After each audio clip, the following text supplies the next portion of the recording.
All right, guys, welcome to episode 26 of the Different Animals podcast. It's your boy Tyler, And I'm Ever Castro.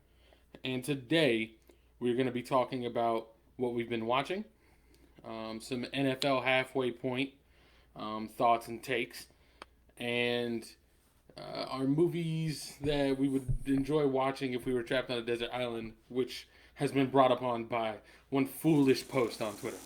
But first,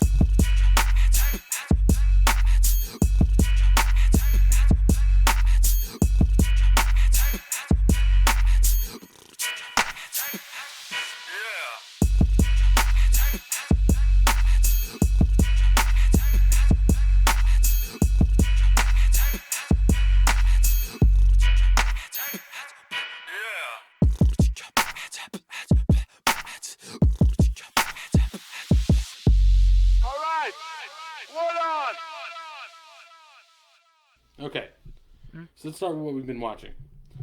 So Yeah, what have you been watching? yeah. So last week I talked about Bly Manor, and I finished that up. And I started another Netflix show, and this one's called The Queen's Gambit. And it's a short series. It's only 7 episodes. It's not a show. It's a limited series. And it stars Anya Taylor-Joy, who was in Split and The Witch and New Okay. Mutants. And she's going to be Furiosa in the prequel that they're going to be making eventually, whenever that happens. Right. Um, and it's a biopic series based on the life of Beth Harmon, who was a chess prodigy. And so Okay. so far I'm only about I actually just finished episode 4 before we started recording, and it's excellent. It's so good.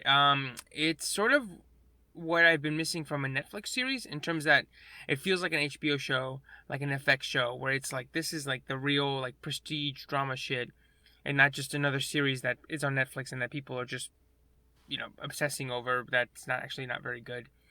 Um, Right. yeah, but I really like it. And it is a little it sort of follows the same biopic um Timeline. formula or steps. It starts off with her as an adult and then it flashes back as a child. So it's like that. What's it called? The Walk Hard Dewey Cox thing. Where have you ever seen that movie? Yeah, that's one of my favorite movies. Yeah, so it's like that. It's like, before Beth Harmon plays chess, she has to think about her whole life. So it's like that. But it's excellent, and her performance is great. I've been a fan of hers since The Witch, which I think was the first thing I ever saw her in. I was like, this girl's really good. And then she was in that, and I think a couple of years after that, or maybe a year or two after that, she was in Split, the M. Night Shyamalan movie, and she was fucking awesome in that. And then she's I just think kind of, Split was the first time I saw her in anything. mm-hmm. Yeah, yeah, and I think that was like her first big like actual like movie, like like wide release movie.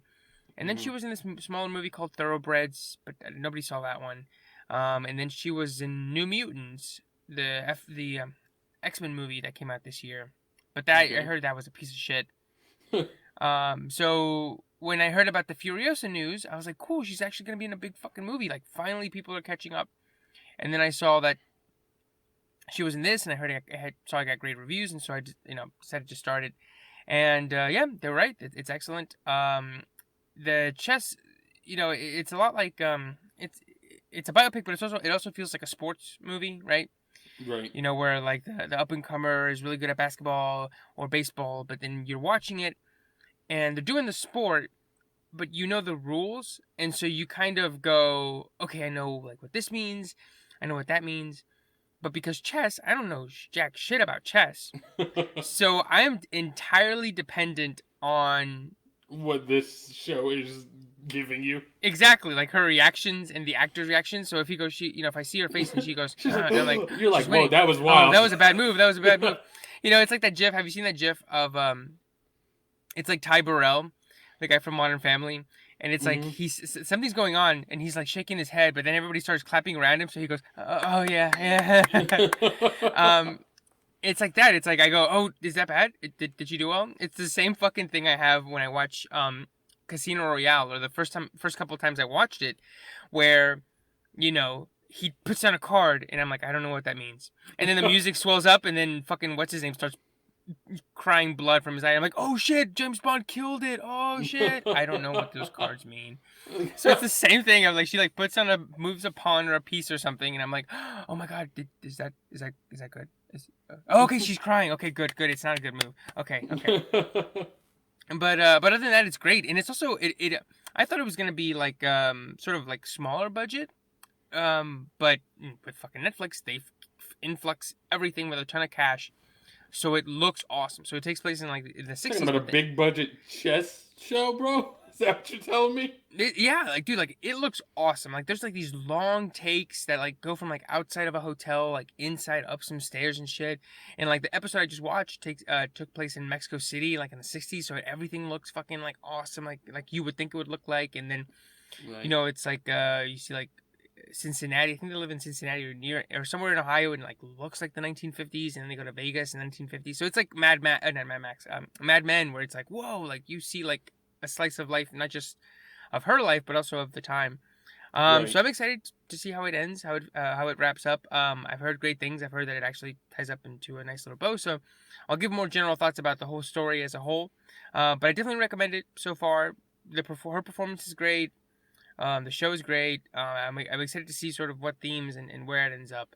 I just wish I knew chess. And what was the name of it again? Yeah, it's The Queen's Gambit. And I think today, as we're recording, or yesterday maybe, it was #1 on Netflix. I know, Netflix does their top 10 shows or whatever, Right. shows and movies. I think they just started doing that since quarantine started. Yeah, I think it was #1 yesterday or today. Cool deal. I know a little bit about chess, but I've not enough to like. There's gonna be some like advanced setup, and I'm gonna be like, I don't know what the fuck you're talking about. I just know which way the pieces move. Like, Oh yeah, she's like, the Queen's Gambit is like a move. She's like, it's the Sicilian defense, but it's the ulterior quadrillion emotion. What blah blah blah blah blah blah. Yeah. I'm like, I have no idea. You're like, yeah, sure thing. Let's keep it moving. Yeah. You're like, let's not get hung up on semantics. I need to keep this moving. Just either tell me if it's good or bad, and let's keep this rolling. Right? No explanations, just oohs and ahs. Yeah. Yeah, I'll definitely have to check that out. I have had my schedule open up because I have finished Avatar: The Last Airbender. Nice. I tore through that last season like it was nobody's fucking business. Mm-hmm. It definitely got way more actiony in that whole last season. There's way more action going on than there were in the first 2 seasons, and it's all good. And I fucking love their Fire Nation outfits. Like the Fire Nation outfits are like the you're talking about the main group's Fire Nation outfits. Yeah, when they have to go undercover. Great. Yeah. Everything about it's great. I haven't really thought like a whole lot about the show. You know what I mean? Like I just finished it. I'm probably gonna like give it a minute and then start looking up stuff about it in terms of just like. I just liked it a lot. It's basically where I'm at right now. You know what I mean? Mm-hmm. Like I don't know necessarily all the themes that went into it, but if I stop and think about it, I can probably piece some stuff together. But I just kind of, when I'm watching something, I'm like just watching it. I'm not thinking about any of the extra layers beyond it until afterwards. Mm-hmm. There's a few small hangups that I have, but they're not anything major, and a lot of it could just come down to like time restraints. So they have to like shorten some things up and quicken some things up. Mm-hmm. But yeah, Azula's great. All the main characters are great. Like nobody really feels like useless at all. You know what I mean? Like every person has their place and does what you would expect them to do. Yeah. And the only character that I'm disappointed in is Iroh, because like I know you mentioned before that like he takes a much more tertiary role. Yeah. But I was like just past midway of the season, I feel like is when he like breaks out. And I was like, he's gonna be coming back any minute now. Yeah. And he shows up at like the finale, and he's like, "Hey, I'm here. I'm part of this." Like, what makes me the most upset is like they put like the group of people he's with, right? Mm-hmm. Like the group of people that he has similar importance to in terms of like the finishing of everything Mhm. is the swordsman you get for one episode, The inventor. the inventor that you get for like two, Mm-hmm. the firebender that tries to teach Aang first that you get for like an episode, Mm-hmm. and then Aang's old friend who is now like a great earthbender or whatever, and he's been in like 3 episodes. So Yeah. like Iroh, who's like this giant, humongous like part, an important piece of like the whole first 2 seasons, like realistically, like his impact just kind of gets absorbed by Zuko, Yeah. and like he himself, like literally, if you were to measure up what happened, like 90% of his importance once the show's over was absorbed into Zuko, and then like he was just as important, like his self, as any of those guys who were only in like 1 or 3 episodes. Yeah. So it's like that kind of sucked. Like I would have liked to see a little more. You know what I mean? Mm-hmm. Also, like what's the point of showing me this awesome transformation, right? And him fooling the fire nation, right? Into thinking he's just this old grovelly man, and then he's actually fucking ripped and escapes, and like you don't do anything with that. Yeah. Like literally, even in the final, and even in the finale, he's not like he's wearing like a long flowy robe, and he looks the same. He doesn't look dramatically different. So I was like, even like you gave us this awesome physical transformation, and then just never showed it to us again. Because like even when he's in the like they're taking over Ba Sing Se, he's like just looks like a regular fucking dude, like the same one that was in the first 2 seasons. And I was just like, that seems like you wasted an opportunity to me. Yeah. I mean, I do wonder. Did you know that the voice actor passed away? I did not. So in the Tales from Ba Sing Se, I know we talked about it last week. I forgot to bring it up, but when he's at the he's at that memorial and he's singing that song and it's like sunset. Right. It says like for Mako or something like that, or Yeah. for Mako. That's the voice actor. He had passed away, I think, either just before they finished season 2. So I'm sure that had something to do with why he had such a reduced role. Yeah. Because if you hear his voice, it sounds a little different. Not a lot, but it's like it doesn't have that. It's not. It wouldn't have been the same. I think if they would have had to get like a full season out of a guy, right, to replace him. I still feel like I would have rather dealt with that. You know what I mean? Because like it'll take you out of a little bit, but then if you learn. It's one thing if they just like recast the person, you're like, well, what the fuck was that? But like if somebody died, I feel like you're just like, I'll just have to look past it. Like that's just part of the deal at that point. But like, I don't know. I just feel like it just was a whole lot of character building to just kind of, in my opinion, like toss aside. Mm-hmm. Yeah, I know. Yeah, I agree. I definitely missed him, and I wish they would have found a way to. Because I agree. I think I would have been okay with a replacement one, right? Like nobody's gonna be like, "What the fuck? The guy died and you didn't," right? Like nobody's gonna say that. You're just gonna be like, "No, we had a story and we wanted to finish it." Right. My guess is that they probably sketched out the series. I would assume that they did it pretty much like Breaking Bad, where they knew the beginning, they knew the end, but they was kind of much more nebulous than probably like exactly every episode written right from the start, which I appreciate. I prefer that than to having it all sketched out. So maybe maybe they did try to make it work, but he just didn't have a space in that story. Yeah, and also, like I said, it could have just been a time restraint thing. You know what I mean? Mm-hmm. Like maybe they knew that he was going to be a prisoner in the Fire Nation and that he was going to escape and then conquer Ba Sing Se, not as a part of the Fire Nation, and then they just between everything else happening didn't have time to fill in that gap with anything for him. You know what I mean? Mm-hmm. Like as they kept doing episodes, they're like, well, we need to do this with Aang, we need to do this with Katara, this with Zuko. And then, like, by the time we're rolling around to what ends up being, I think, a 4-piece finale, it's like we didn't really have a whole lot of time to flesh out anything in between. Yeah. So here's what it is. You know what I mean? Yeah. And then, you know how last week you were talking about your least favorite voice acting, Jet. I like how in I think it's the episode before the finale, ones. It's the play episode, which I Yeah. love. I think it's a nice little breather. They talk about Jet, and he's like, "Did he die down here?" And he's like, "We don't really know."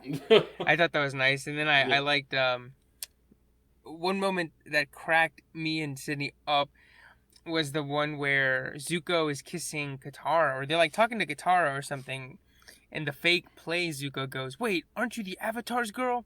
And then it cuts to the real Aang, and he's just like silently like nodding his head. He's like, "Mm-hmm." Yeah, yeah, yeah. That kind yeah. One I know you said you wanted to find something to read on the series, and I thought that this writer had written a long piece, but I think he'd written a long piece about the legend of Korra. Mm-hmm. But he did write a really nice Twitter thread, and it's Film Crit Hulk, and Okay. he does articles and videos and stuff on Twitter.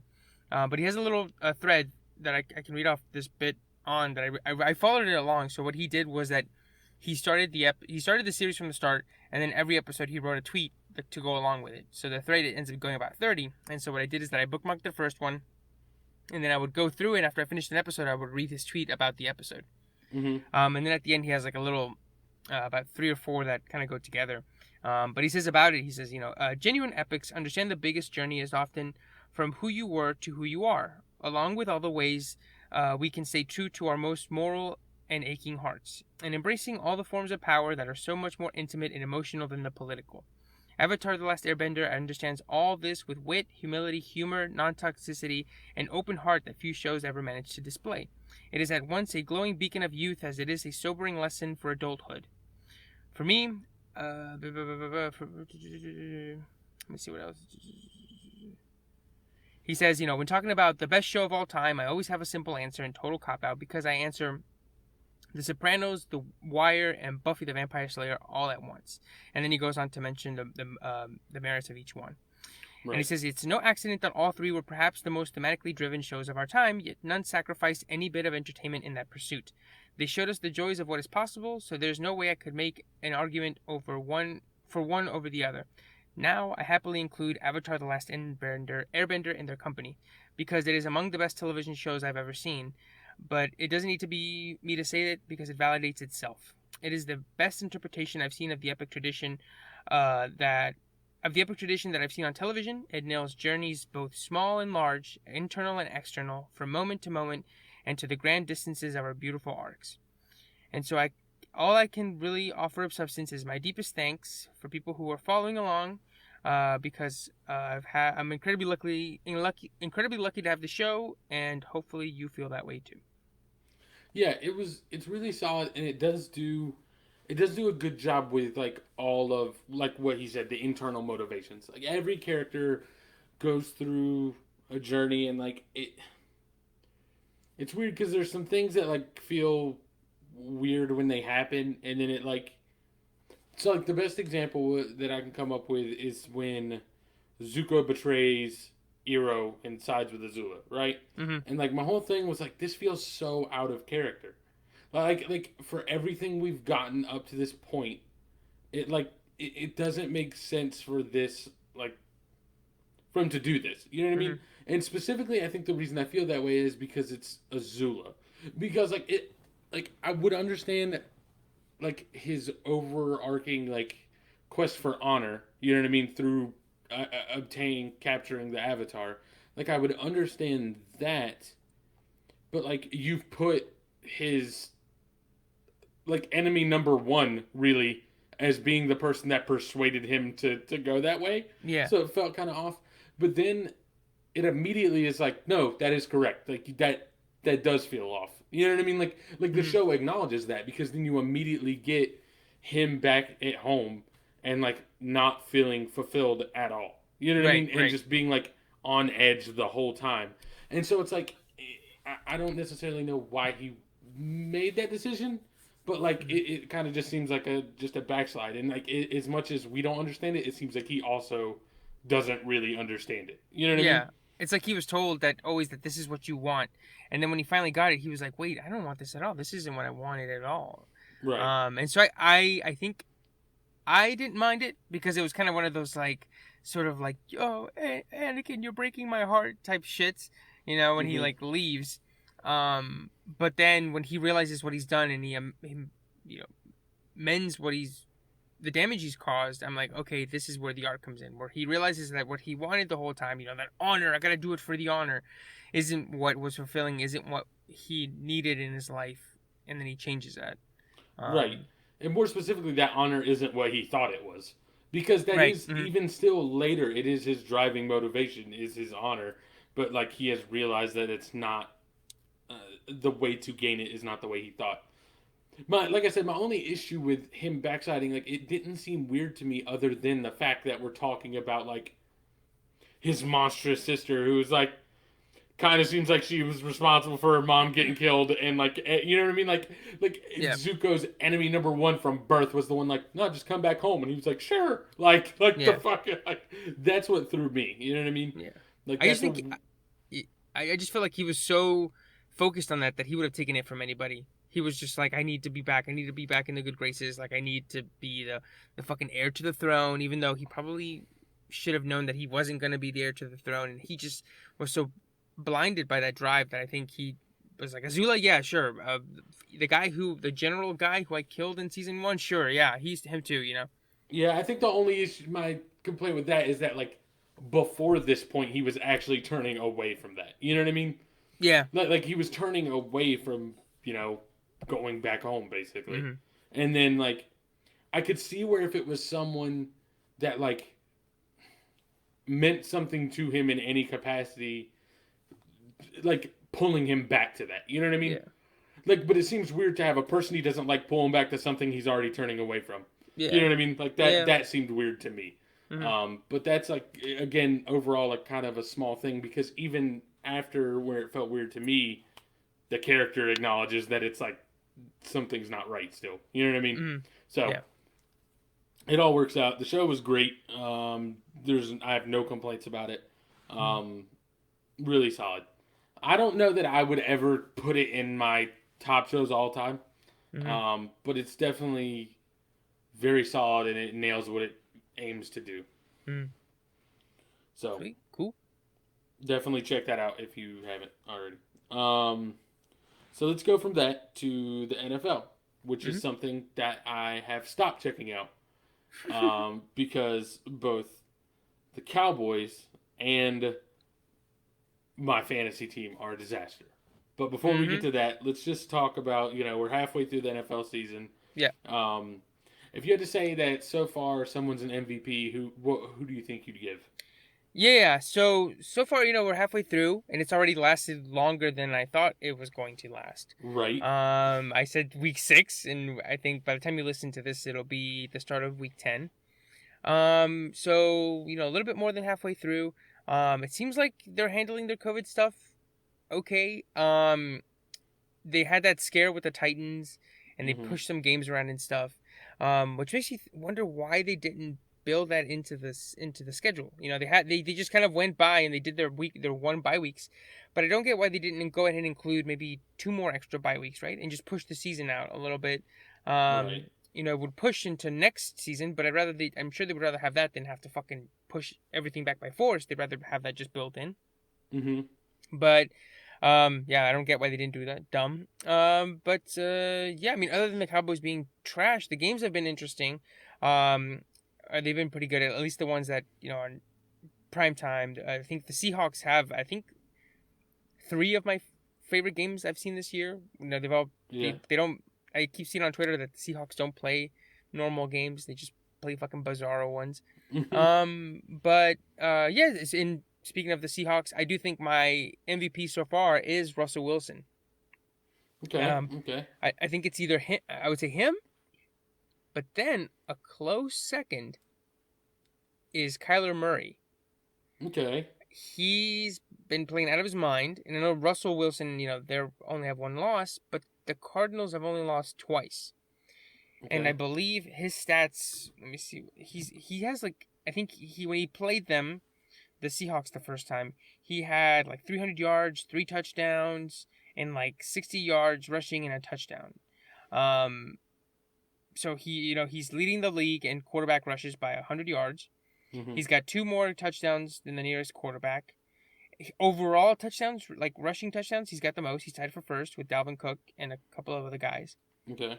Um, so, and I think in terms of total yards, he's leading the league in both rushing and passing. He's got 2,200 games with a passing touchdown and a rushing touchdown, 6. Everybody else, has 3 or 4.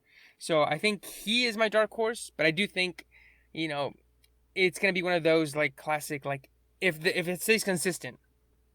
I think it's gonna be one of those classic like oh, you got to give it to the guy who doesn't have one because he's been in there longer, and then the young guy, he's gonna have plenty of games to do it. You know what I mean? Yeah. So I think if this stays consistent and both of them make the playoffs, and you just kind of double their stats and they have the same, I do think they'll give it to Russell just to be like, well, the man has never had an MVP vote, and look what he's done. You got to give it to Russell, and then. Kyler, he's only 23 or 24. I mean, he's going to have plenty of time to do it. So I do think even if the stats are better in Kyler's way, Mm-hmm. I do think that they give it to Russell. But I do think also Russell has been very, very good. So not to say that he hasn't been like fucking MVP level. I just think that they've both been excellent, but I do think that they do give it to Russell for the story. Okay. So who do you, if you were to say who's your MVP is right now through half of the season? You know what I mean? MVP? Like if they gave the award today, Today? not like Probably stretched Russell. out over the 16 weeks or whatever. You know what I Yeah, mean? probably But like, Russell. okay. Okay. So mine, I think, and they'll never give it to this person because they just won't. But like, I feel like I might have to go Derrick Henry. Derrick Henry has Mm-hmm. been so incredible, and like, I don't know where it came from. Like he was great at the end of last year, right? But I feel Mm-hmm. like before that he was kind of just like a above average like running back and had been for a while. I feel like I don't Yeah. know how long he's been in the league. Um, I mean, I feel like he sort of took off when Ryan Tannehill took off, and Ryan right, Tannehill is also a dark horse MVP candidate. right. So yeah, Derrick Henry's been in the league 4 years. This is his fifth. And like I just had no idea this was even a thing that could happen. You know what I mean? Like for Derrick Henry. Yeah. It's just so wild. Um, he's just putting up big numbers, and you know, I don't know if it's hard to say whether Tannehill's benefiting from him or he's benefiting from Tannehill, but like either way, Mm-hmm. it's working and he's playing great. So I think realistically, I would say like most valuable to their team, I would say is Derrick Henry. You know what I mean? I feel like Russell Wilson's definitely close, and actually might be a little more on that scale. But like I think just the gap between what Derrick Henry's doing and what other running backs are doing Mm-hmm. um, is enough for me to just give him an edge, in my Yeah. opinion. Yeah. I mean, I can literally I feel like I can pinpoint right when it his dominance started, and it was that Monday night game. Do you remember when he had like 2 90-yard rushes? Yeah, And he had yeah, like 45 fantasy points, but from then on, he's been like on a fucking tear. yeah. He absolutely has. It's been insane. Yeah. Uh, So let me see. I found an article from 538 that I read earlier this week, where they say he's leading the league in rushing by like almost 100 yards, mm-hmm. and if he keeps up his 117.6 yards per game pace, it would be 17th all time between Barry Sanders' 1994 season and Sean Alexander's MVP 2005 season. Damn. So I'm looking at the stats right now for rushing for the season so far, and he has over 100 yards more than the person in second place, Mm-hmm. which is Clyde Edwards-Helaire. Yeah. But he's His- also played one less game Fuck. because they had their bye week already. Right. The top five. So Dalvin Cook's up there, and he's only played 5 games, and I'm not really sure how he only played 5 games, but maybe he was hurt one. I'm not sure. Yeah. But 2, 3, and 4 are Clyde Edwards-Helaire, Kenyon Drake, and Tampa Bay's running back. Can't think of his first name, but it's Jones. Yeah. But they've all played 7 games. Derrick Henry's a full game behind. Jesus. He also has 30 more attempts than anybody else, like the next highest, and so that means they're leaning on him. You know what I Yeah. mean? Yeah, they're leaning on him the way the Cowboys tried to lean on Zeke before he fumbled it fucking 3 times or whatever the exactly. hell. Yeah, I mean, I remember. I think it was week 1 or 2. He had like 35 carries. I was like, Jesus Christ, that's like high school shit. Yeah, Yeah, since Tannehill took over at the time as of this recording, the Titans are 14-4, damn. and he's been averaging 120 rushing yards per game. How bad do the Titans feel about wasting so much time with Mariota then? Jesus Christ, so terrible. Well, I think what's his name was hurt, and that's why he didn't come in until week 7. But dude, Right. Tannehill's been on a tear. I mean, he's played 16 games, and I think somebody on Twitter kind of put his stats together for 16 weeks, and he had 36 touchdowns, 6 picks, 4,000 yards, pretty much like an MVP season, or kind of like what, what's his name, Patrick Mahomes' season last year, not his MVP one, but just last year. Right. But yeah, so I think, yeah, I just think it's incredible that Derrick Henry's putting up these numbers. I would love for him to get the MVP. I don't think he will because I don't think running backs really get an MVP anymore. But with that being said, I mean, if he's going to carry the ball this many times this season, I hope they give it to him this year because in 2 years he's going to be done. Oh Yeah, yeah, it's gonna I mean, he's gonna get the DeMarco Murray where we're like leading rusher in the league. He has like a million attempts and then he's like okay for the next year and then he's just he cursed. fucking He's falls off a cashed cliff. out. Yeah. Yeah, like what's his name, Larry Johnson. Remember him from Right. the mid 2000s? He Yep. had like 450 carries like for 3 years in a row, and then he just disappeared. Yeah. Absolutely. Because nobody can fucking take that beating. Like there's no. It's just you can't. Yeah. So that's mine. So So you have on here an LVP, which I'm Yes. going to assume is a least valuable player. Yeah, like a disappointment, like a guy who you were like, the guy who you're like, holy shit, get this guy off of here. All right. So who's yours? I'm gonna go with fucking Zeke. Ezekiel Right. Elliott. He's had a couple of good games, but man, like when you pay a guy 90 million, which was dumb, they should have gone to Dak, not him. You I don't just know end about up that, looking. but go ahead. You just end up looking like dumb because he has not played well at all. And I know he hasn't been able to get the rush going because most of the time the Cowboys are fucking down or they're behind or something. Yeah, and and he can't get also we have 4 backup offense. I think all 5 backup offensive linemen. Now. exactly. So he can't run, and I think he's averaging like something like 60 or 70 yards per game, where before he was 90 or close to 100. So yeah, for that all that money that they paid him. I honestly would have been okay. I mean, it would have sucked, but I would have been okay with just letting him walk, and just getting somebody else, getting up like one of these guys, like not Elaire. Who's the guy that got drafted in the second round? That's been good recently. I'm not sure off the top of my head. Shit. But anyway, the guy from Jacksonville. Let me see his name. I think he is. Let me see his name. He's been a workhorse for them. One second. This is thrilling. Not Myles Gaskin, the other guy. James Robinson. Oh, okay. James Robinson? Yeah. Yep. He's the number 3 running back in fantasy this year. And I think he barely made the team. Like, he was just picked up, and I think he made, like, the practice squad and stuff. So, like, the guys are there. I don't think you need to pay running backs anymore. I used to think you should. I used to be like, yeah, give the guys their money. They're worth it. Todd Gurley, he's worth it. Derrick Henry, he's worth it. Zeke, they're all worth it because, but then, seeing these guys play like shit afterward, like Todd Gurley, and then seeing these nobodies put up these insane stats, like Mike Davis, the guy backing up Christian McCaffrey, same thing. I mean, he's fucking killing it. Or he's been a pretty okay replacement, and all that money could have gone somewhere else. But for all that money that we gave Zeke, there is very little to show for it this season. Yeah, I don't know that giving it to Dak would have been what I did with that money because even this year, like everyone, I'm so confused at like some of the narratives that like happened. So like even this year, they're like Dak's having like an MVP level season and the Cowboys are wasting it. Mm-hmm. And like I didn't see that at all.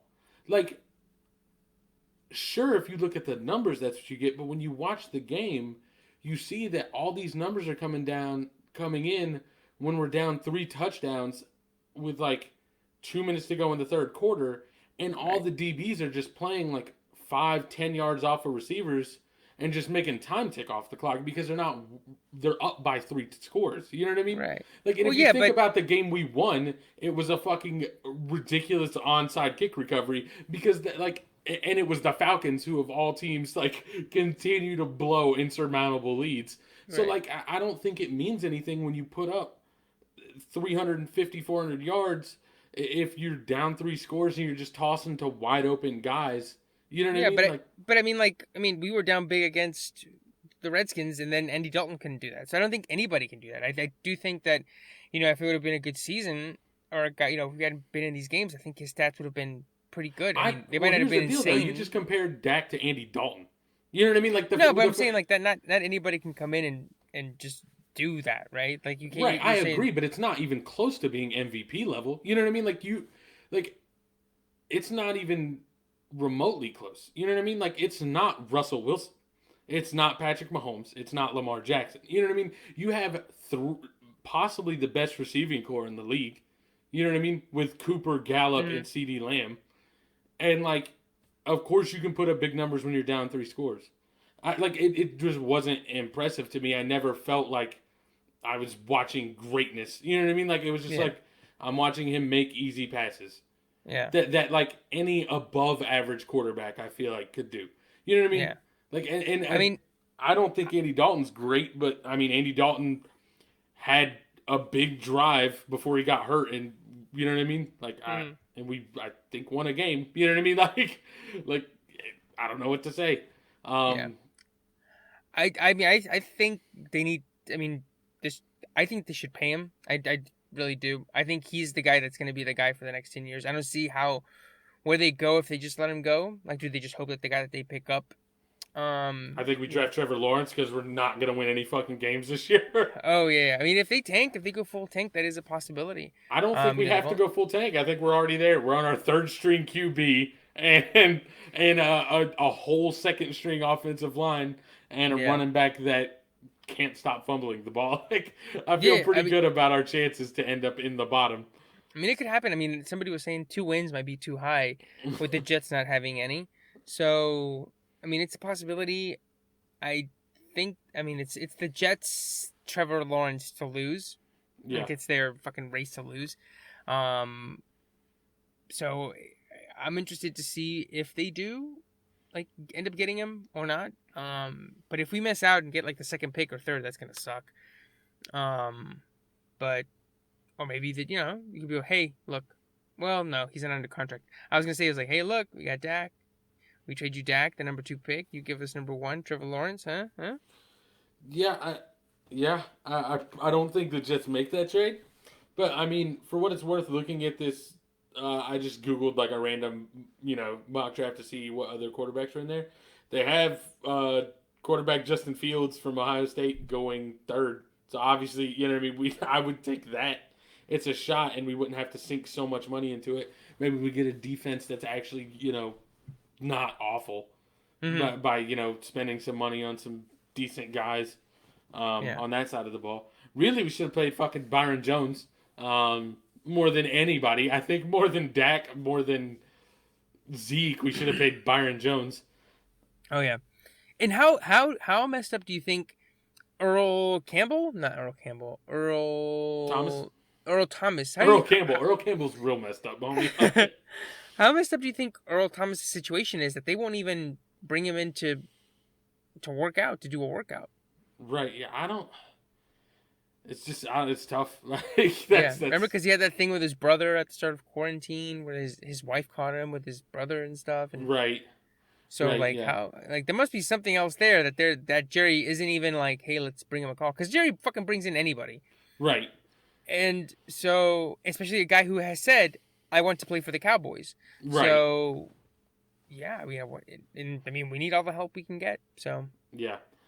And also, I mean, didn't he have like a horrific injury? Like, Earl Thomas. yeah, didn't he? Uh, Maybe not horrific, but he definitely had a bad one, right? Wasn't there like him getting carted off, flicking off Pete Carroll? I don't remember. I think so. I feel like it was. So he's out. Like, I imagine the answer is just that like we don't know how great he's gonna be, and there's a whole bunch of shit going around it. You know what I mean? Mm-hmm. Yeah, that was 2 years ago. Oh, okay. What was he doing last year then? Did he play last year? I think didn't he play for the Ravens? He played for the Ravens. Oh yeah, that's right. Yeah, I don't know. There's got to be something going on. Um, Yeah, because they let him go this year, August 20th or August of 2020.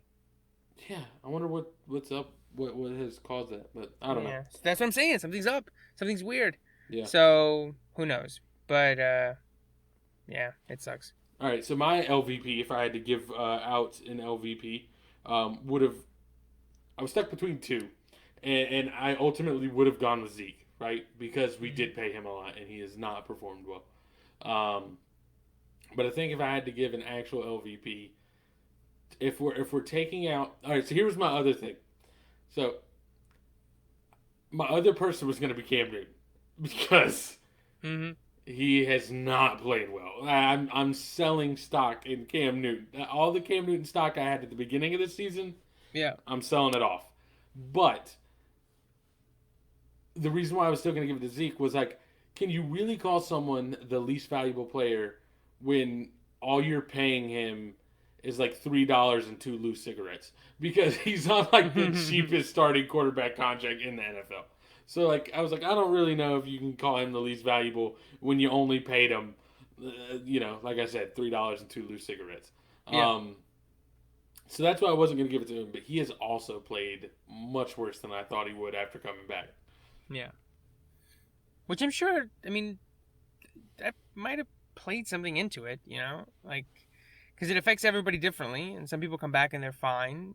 And then I heard Von Miller, he came back and he was having trouble breathing, after practices.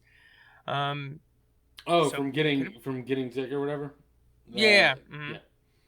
So I mean, that could play a part of it. Who knows? Maybe he's not back to 100%. I mean, because he's like he had it, and then it's like 2 weeks later, it's like he's fine, he's back, and it's like, well, that's not how it usually works with COVID. So Yeah, I don't think his games before it were like spectacular. He had like one pretty good one, I think, and then Yeah. the others were like okay, and then they got worse. But like for right now, I think he's on my LVP list. He's on LVP watch, to say the least. So I talked about my disappointments. Mhm. Um, being my fantasy team scoring the third most points in my league and currently being 1-6 tied for last, which is the most insane, aggravating shit I've ever been a part of. I am so mad because what am I supposed to do? I've scored the third most points in our league, and like I can't. Every time I fucking set my lineup at the week. And then I'd fucking play, and I'm like, all right, had a good week, and it doesn't matter. Took that loss anyways. I am almost 200 points more than the guy I'm tied for last with. And we have the same fucking record. I'm going to be better this week because I'm playing him this week, but I'm still upset about it. It's the most disappointing shit. And then on top of that, the Cowboys are also terrible. So that's I just haven't been watching a lot of football lately. Yeah, 2-5. Yeah, I mean, I watched like the Sunday night games. I watched the Seahawks and Cardinals, the one that just happened, the week of this recording. Yeah. And it was great, but yeah, I don't know how much more I'll watch if it's not like like a prime time or like two, teams that are doing really well. So I might just be out of it until the playoffs. Right. Yeah. I think that's where I'm at. Yeah. Let's see what else we got here. Surprises. So you brought up Kyler Murray. Yep. Mm-hmm. Right.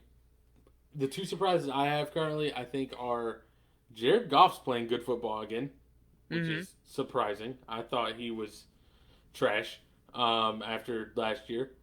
And then also the Steelers, I think, are undefeated. They're the only undefeated team as of the time of this recording. Yep. I thought Big Ben was washed. I mean, he might still be washed. Yeah, I mean, I was like, dude, you're no different than Eli Manning and Phillip Rivers in my mind. I was like, he's like them. Well, I mean, he came in with them, in 2004. Yeah. So I was like, oh, this dude is done. Like, he's gonna come back. He's gonna have a noodle arm. But I don't think he's setting the world on fire with this play. But he's making the ones that he needs to, and then his defense is keeping them in because I think the defense is excellent. Yeah, I would have never expected them to be playing this well, this far into the season. Yeah. But maybe they'll keep it up. I feel like there's a chance that Ben's gonna start to tire out near the end of the season. You know what I mean? And Yeah. maybe we start seeing that He's pop gonna up bring more out his old often. friend, the walking boot. The walking boot. Yeah, that it might we might have an appearance soon, but as of right now, Mm-hmm. they seem very solid. Yeah. And it's just weird because like if you think, what couldn't have been more than like 3 years ago, they had Le'Veon Bell, Antonio Brown. You know what I mean? Mm-hmm. And they're undefeated this year with none of that. Like Yeah. the only big name that's still left there, I feel like, is Big Ben Juju. and Juju. But even Yeah. Juju didn't have a great year last year. I don't think. Did he? No, and I don't think he's gone. I think I saw some sort of tweet that was like he hasn't gone over 80 yards since Antonio Brown left. Yeah, I don't know that he's a number one guy, but they're Yeah. making it work without one. Yeah, and their number one wide receiver keeps getting hurt, Deontay Johnson. Yeah, He comes in, he puts up insane stats, and then he gets hurt. So he's been, you know, at the wide receiver position at least he's been playing with scrubs. He has Eric Ebron, who a couple years ago he was a Pro Bowler. I think he had like 15 touchdowns that season yeah. at the tight end position. So he hasn't been amazing, but I think he's like his safety valve, where he 5 catches, 50 yards, maybe a touchdown, maybe not. And I think Chase Claypool is like had a big game or two. Yeah. I think he's a rookie if I'm not mistaken. But yeah, he might be the best thing they've got going for him right now, as far as receivers. But Mm-hmm. I was very surprised by that. The other thing I was surprised by was how quick DK Metcalf fucking caught my man. Just yo, he's so huge. It looks so ridiculous. For DK Metcalf to be that big and then still hawk someone down is just like it's so ridiculous looking. And he's just like fucking booking it. He just like takes off and Also, I feel it's like he runs like straight up, like Yeah. vertical. So he's just like fucking. Someone said it was like the Terminator running, and it totally was. Like it looked like the Terminator, fucking just hawking him down. And did you see people after they had that post or that happened? People were posting Larry Allen, the Yeah. Cowboys. Yeah, the Offensive offensive lineman. lineman. Yeah, he was like catching them. 350, fucking Huge. booking it just full speed. Yeah, Jesus and Christ. then another one I saw was the Ben Watson one. Have you seen it? Ben Watson. Benjamin Watson for the Patriots. I think He so. catches Champ Bailey from like. Oh, I didn't watch it, but I saw somebody post that. But yeah. You need to watch it. You need to find it and watch it at some point. Yeah. He is like probably all right. So I don't know how wide a football field is. NFL football field width. Let's see, is 100 yards and 160 feet. 42. 160 feet wide, so 53 yards. Yeah. He has to be at least 35 yards to the right of Champ Bailey. Like he is on the absolute opposite end of the field. You know what I mean? Like they both catch it at like the 2, or like Champ Bailey catches it, intercepts it at like within the 5, I think, and Benjamin Watson is within the 5-yard line on the other side of the field. And Benjamin Watson is a tight end, and Champ Bailey's a corner, and Benjamin Watson catches him at the opposite 1-yard line to knock him out of bounds before a touchdown in a playoff game. It is wild to watch.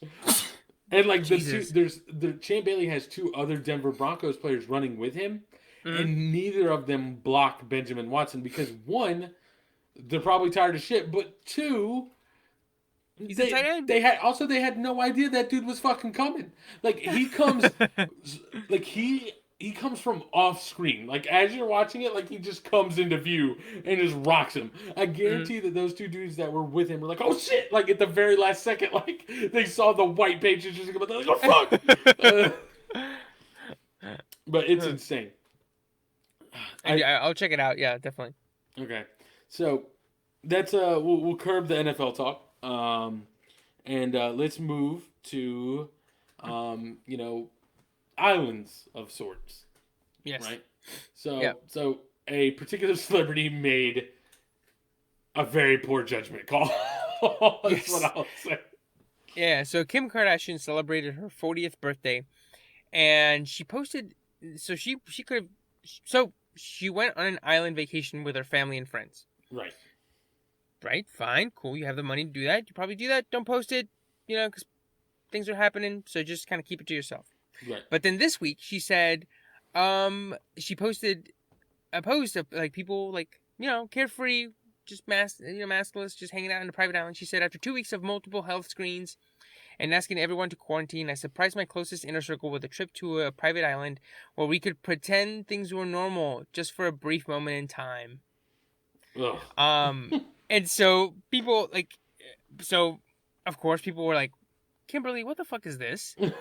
Because like they literally posted that clip from the show where Courtney's like, Kim, people are dying. It's like, Kim, literally 1,000 people are still dying every day. People have lost their jobs, and you're out here being like, oh, we used our money to do this or that, which I'm sure other rich people are doing. I think Drake had a birthday party and he probably did the same thing. But just the way that she just like posted about it, so people were like, what the hell is this? And so it's just tone deaf. It's tone deaf just tone deaf. The utmost degree. Like, yes. What the yes. fuck? Like, why? Just keep it to yourself. First of all, the fact that you're able to rent out a whole fucking island is an overarching problem in this system, right? Yes. Like people are over here fucking unemployed and not able to get like, unemployment because of all the like bureaucracy and whatever, and all the problems happening right now. And it's just like, you're like, we just bought an island, like rented an island out for a while. It's like, fuck you. Like, yeah, exactly. And it's like, why post it this way? You right. literally didn't even if you were in a private island, just say, my family and I enjoyed a vacation, and that's it. And you just say that. And people will be like, well, where's the thing? And then you go, well, we have money. We can avoid things like that. So people automatically, they would take the caption from the tweet, and they would post it with pictures of like the people from Lost, the people from Castaway, right. the fucking people from Midsummer. So Twitter had a field day with it. But it got me thinking. I was like, what would be my desert island movies? That's a great, you always see this icebreaker. There's that great episode of The Office where people talk about their desert island movies. Mm-hmm. So I have a quick list. I just kind of came up with it right before we recorded, just because I was like, what are the movies that I could watch over and over and over and over and over and over and over without getting bored of them? But then also like ones that, just kind of, they're breezy, 90 minutes. I think 2 of them are 90 minutes. Just breezy, get through them and be done with it. So that was kind of like the criteria of it. Right. The Desert Island movie. So I asked Tyler to come up with his, and I think we both came up with them pretty quickly because I think, it's relatively easy to come up with. So my 3 are Men in Black. Okay. 21 Jump Street. Okay. And The Matrix. Okay. So what is it about each one that it makes it work for you in that setting? Yeah, so I think the Men in Black and 21 Jump Street are both like comedies, and they're both 90 minutes, and I can breeze through both of them like that. And I know that because I have in the past. I watched 21 Jump Street 3 times in one day. God damn. When I was, it was I think Why? the summer before my sophomore year or my junior year. So what I would do when I was at home from school, or just the summers during high school, is that I would rent movies from Redbox. But because you want to rent a movie as early as possible in the morning, so that you don't have to return it until the following day's night. Right. You see what I mean? Like if you rent a movie at night, then you have to return it the following night. But if you rent it in the morning, you have all day, and then you have all the next day. Okay. So I bought it. Or I rented it, and then I watched it first thing in the morning because I was like, fuck it, it's 9 a.m. What else am I doing? It's summer. I don't have a job, whatever. So I watched it 9 a.m. And then in the afternoon, I think my sister and I watched it because I was like, Yuli, you got to watch it. It's hilarious. Mm-hmm. And then we watched it again, and it was fucking funny. And then that night, some friends came over, and I was like, guys, we got to watch this movie. It is so fucking funny. And I watched it again. And every time, it's just so funny, and it just breezes. It's like the pacing is perfect. And then the same thing with Men in Black. So growing up, we had Dish, and Dish has this thing where it's like it's like HBO, but it's HBO Eastern, and then like a couple of channels up is HBO Western. Right. So whatever movie you watched, do you have this? Have you seen this before? Yeah, they had it on regular like Spectrum cable too. Oh, okay, cool, So cool. Yeah, like so yeah, you whatever came on in 3 hours would be on the other station. on the other channel. You'd Yep, watch it on exactly. East, and then 3 hours later it'd be on West. Yep, yep. And so, um, HBO schedule resets every month. Every month they get a whole new batch of movies. Mm-hmm. And so there was like a whole month where like I would watch Men in Black at like 5, And then Men in Black and at then 8. again at 8. And so I did that like 3 or 4 times over the course of that month whenever it comes out, because it's the same, dude. It's just like breezy. It's like I've talked about how I think it's the perfect. It probably is quote a perfect movie. It's like everything is. It's like fucking tight as a goddamn drum. It like moves. It is quick. The performances are perfect. The special effects, the comedy, the humor, the action, everything's perfect about it. So I just watched it 100 times that month. Right. And then The Matrix, just because it fucking rules, and it's probably the movie I've watched most all time, probably along with the first Spider-Man from 2002. Right. Yeah. So those are all very solid choices. So my 3 are 40-Year-Old Virgin, Mm-hmm. Step Brothers, and The Matrix as well. Um, Yeah. so 40-Year-Old Virgins is hilarious to me. Like both it and Step Brothers fill this space where it's like I can quote an infinite amount of lines from either movie. You know what I mean? Mm-hmm. And it's so both of those movies are just hilarious to me. Like they're hilarious to me from a line like dialogue perspective. They're hilarious just like in situation. You know what I mean? Like just the Yeah. whole premise is hilarious, and like you get like really solid performances out of everybody in those movies. One of my favorite things about 40-Year-Old Virgin is the Kevin Hart scene. Oh yeah. God, he's like, I don't know what you're trying to say. He's like, you're using big words. I don't know what to mean, but I'm gonna take it as disrespect. I think it's disrespect. Both of y'all. God, that shit kills me. It's like I don't, but I'm gonna take it as disrespect. Oh God, that kills me. There's so much of it. He walks in to his job, and then that guy, I don't know his name, but the black guy that works there, like has like just ass like in a car wash. You know what I mean? Like it's like a rap video, like just Oh ass, yeah, soapy yeah. ass on all the screens. He's like standing up, just like thrusting, like because he's not. It's just all of it's great. I love so much of that movie. And Step Brothers is also. It's weird. I know Will Ferrell's like. I feel like you either love Will Ferrell movies or you despise them. Like you just don't find the humor in them, or at least like Right. that lane of Will Ferrell. Like Yes. like I feel like everyone likes Elf. You know what I mean? But like Yeah, just yeah. like his Yep. dumb comedies. Like another, I think further tipped into that category or that like line is Talladega Nights, which I also love. Like Talladega Nights is hilarious to me, but it's like I think it goes even more into just like dumb than Step Brothers does. But Yes. I love it so much. Yeah. Yeah, I love this. I think he came out with Blades of Glory and this one like in back-to-back years, and I love both of them. Right. Blades of Glory is okay. It's not. I don't love it as much as the other two I've mentioned, but it's still very good. So I have those because realistically, I'm trapped on a fucking desert island. I probably don't have a whole lot of people with me, and those are gonna put me in a pretty good mood regardless of what's going on or when I watch it. You know what I mean? Like those are I'm gonna feel much better about my day after I've watched those two movies. And then of course, again, The Matrix is just fucking amazing. like It is, and it's one of those movies that like I've seen it so many times that like I can pick up the like people memorize lines and stuff, but you like click the sound cues and stuff. Right. Like when things change or just the sound, like the way people move and stuff. It's like you can just like sort of like it's etched into your memory like a song. Right, exactly. Like you can feel like all the movements that are happening in any given scene. You know what I mean? Like Yeah. you can literally replay the scene in your head. You know what I mean? Yes. Like all the moves. Like everyone knows the cartwheel and the the bank scene is what I always call it. Yeah. Like everyone knows the cartwheel. Everyone knows Trinity's opening. Like as the as they bust in and she's like in the air doing the crane kick, you know what I mean, or whatever. Like Mhm. there's so much of it that's just like iconic imagery, and it's just great. I think it's a solid movie. I can't imagine being upset that it's one of the only three movies I have. You know what I mean? Be like, oh no, I gotta watch this again. And The Matrix. So I really think like all of these, my three, are probably just because I had the ability to watch them a fucking billion times. Because The Matrix was when I was a kid, it was on HBO all the time. Mm-hmm. And so I used to record movies off of HBO.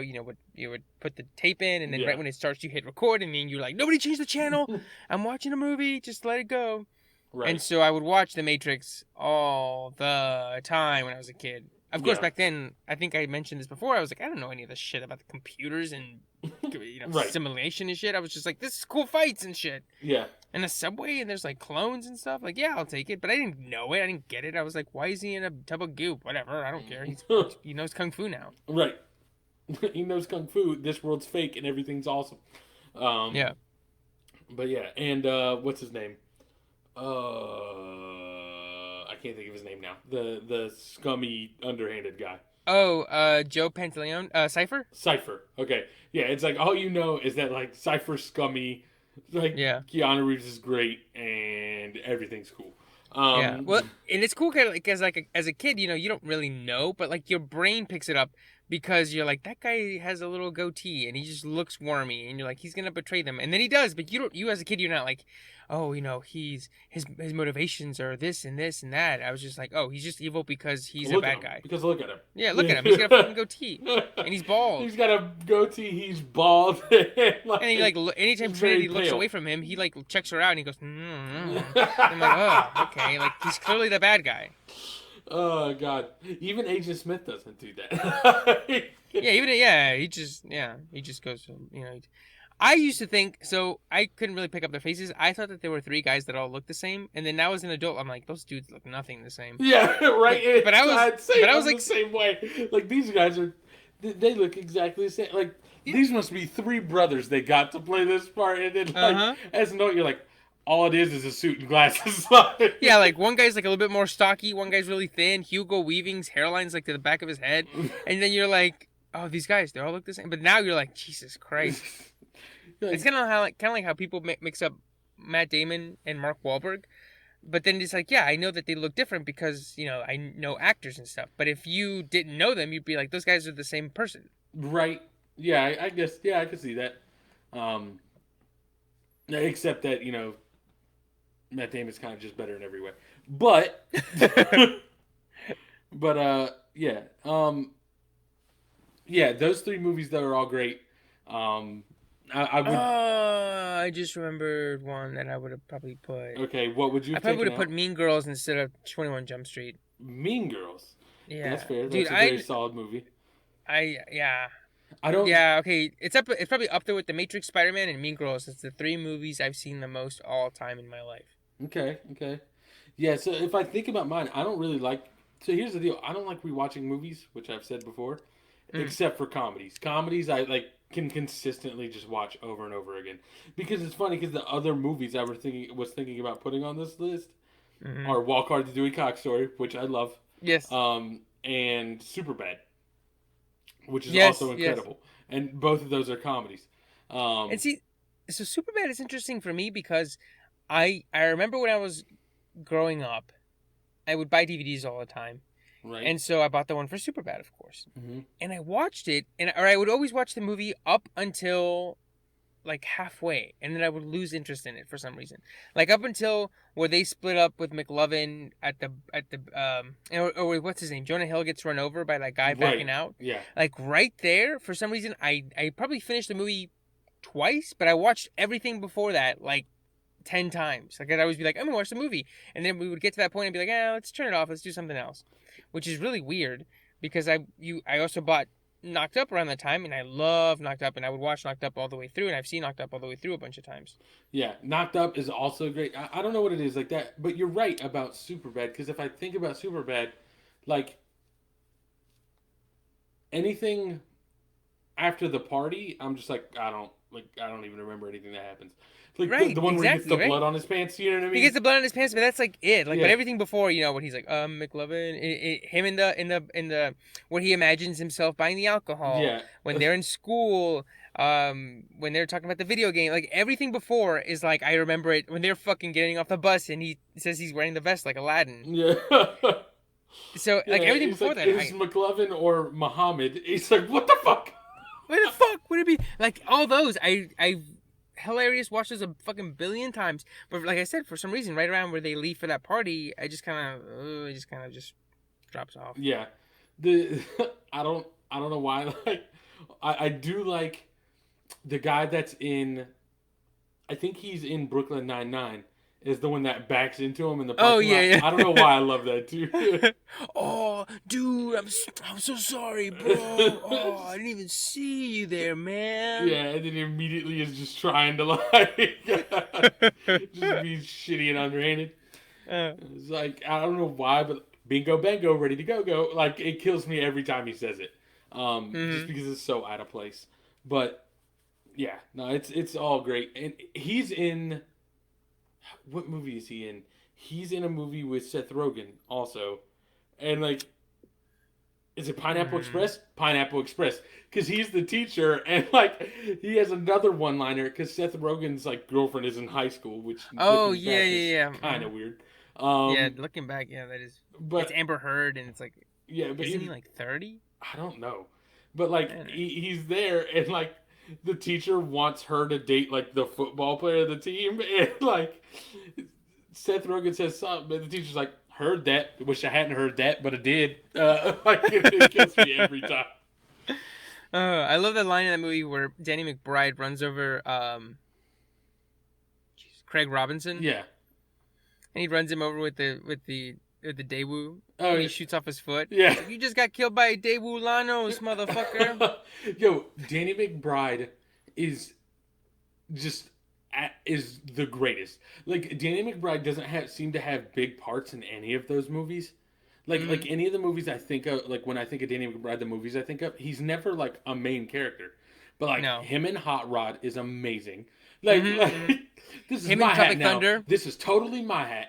But yeah, in Tropic Thunder, but him in Pineapple Express kills me so much. Bro, they open the door and he's got one of those giant exercise yoga balls, and he bounces it like 3 times, like trying to get a motherfucking scholarship. Shit kills me every time. And then they're like, you know why I shave my armpits? It's like they're like, why? It's like it makes me more aerodynamic when I fight. Like what the fuck are you talking about, bro?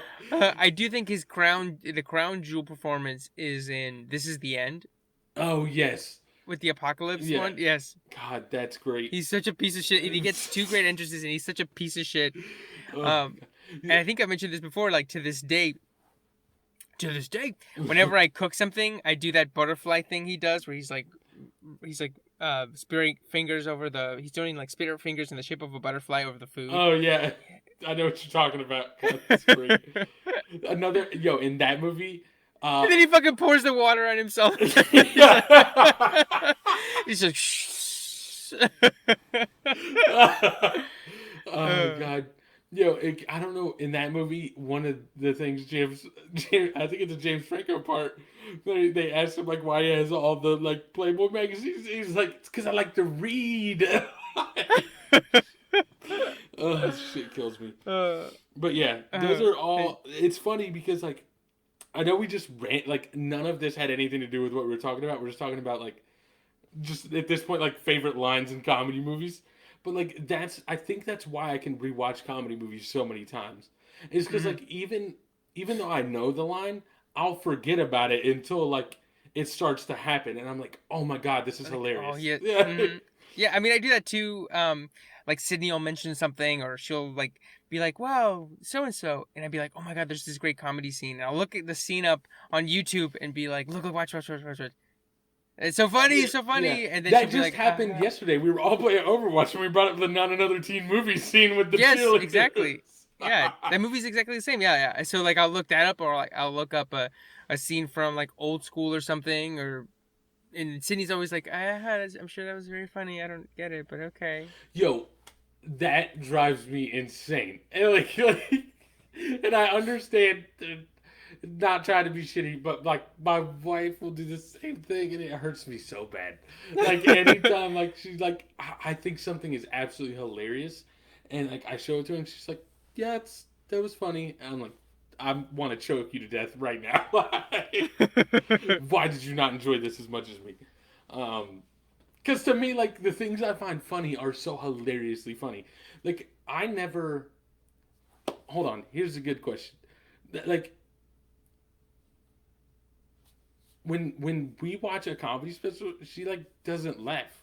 She'll just watch it and then at the end be like, "That was pretty good," and I'm like, "What the fuck?" Like if I hear something funny, I will laugh till I cry and can't breathe. Like why are you this way? And so like the whole time the movie's going on, I'm like looking over to like make sure she's actually having a decent time because I know even if she hates it, she won't tell me. So I'm like just constantly on my toes to like make sure. Yeah, you're just like And then no reaction, and I'm devastated every time. Yeah. Although I feel like nowadays, like if I try to show Sydney like an older comedy movie, it'd be a lot of like, well, that was funny back then. Like the Pineapple Express thing. Like if I'd be like, oh, Seth Rogen is dating a high schooler. Oh, what is that about? I'm like, oh, I don't know. I literally had never thought of that until I said it. Until I was like, Seth Rogen's in a high school because he's dating a high schooler, and I was like, that's weird. That's very weird. Why would they do that? What is the point of that? That it doesn't. I mean, it comes into it because he's staying with her family, but she could have easily, I don't know, been home from school from college. My guess is just that like it's embarrassing. Why? My hope is that the reason they did that is because it's supposed to be embarrassing that like for him. You know what I mean? Right. Not for her, but for him. That like he's dating a high school. You know what I mean? Yeah. Like, and I'm sure he was young when they made that. Like he was only 23 when they did Knocked Up, so that's like a year later. So he was only like 24, 25. But the man looks 30. So yeah. like. Also, I wonder. I don't even remember how old like his character is supposed to be. Because I also don't feel like his character is supposed to be like just at a high school. Even you know what I mean? Like Exactly. like if he was 23 and looked 30, but his character was still supposed to be 19, like you could still just be like, well, he's 14. You know what I mean? Or like it's a 4-year difference. Like I don't see it like visually, but I get it. You know what I mean? But I don't even think his character is supposed to be like. Yeah, I mean, yeah, like that's a minor one. Have you tried to watch Ace Ventura: Pet Detective in the last 2-3 years? Not in the past 2 or 3 years, but I have thought about the fact that the whole thing comes down to the person being a transvestite, right?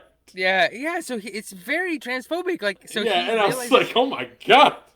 He realizes that he kissed a trans person, and then Jim Carrey starts being like, "Oh my god, oh my god," and he like goes into the bathroom and he like puts a plunger to his face and he like takes a shower and like lights his clothes on fire. And I was telling Sydney, I was like, "Yeah, this was a very funny scene 25 years ago, but now it's not." So like I can't show you this final movie. Scene, like the climax is that he makes the person take their pants down to prove. Yes.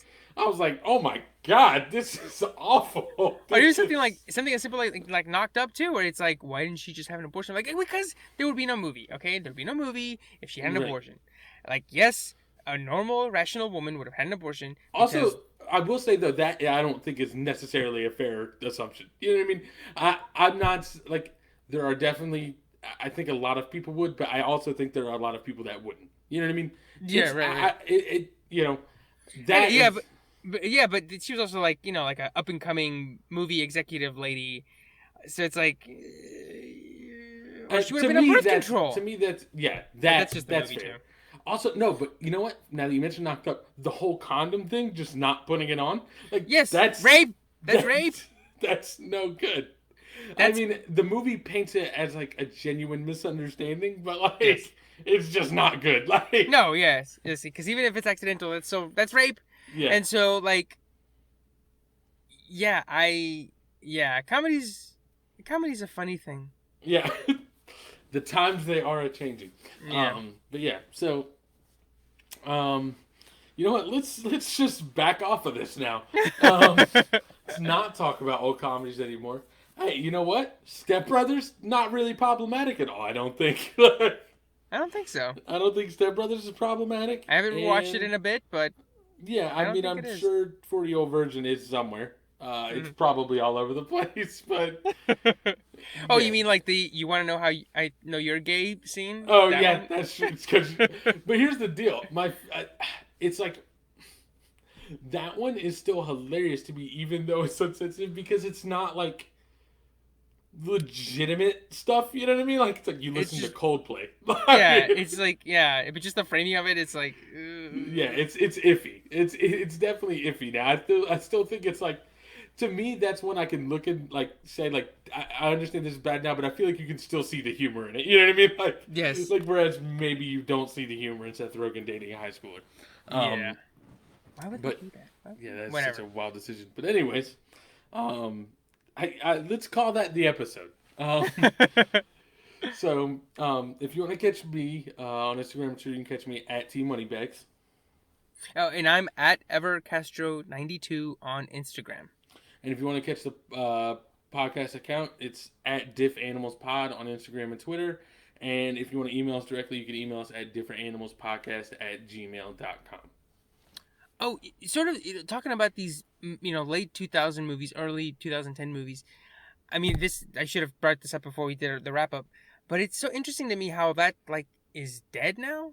Like, Right. That's like a whole genre that doesn't like exist anymore. yeah, and I don't mean just like bro movies. I mean just like comedies that opened to like $40 million and made like 150 million.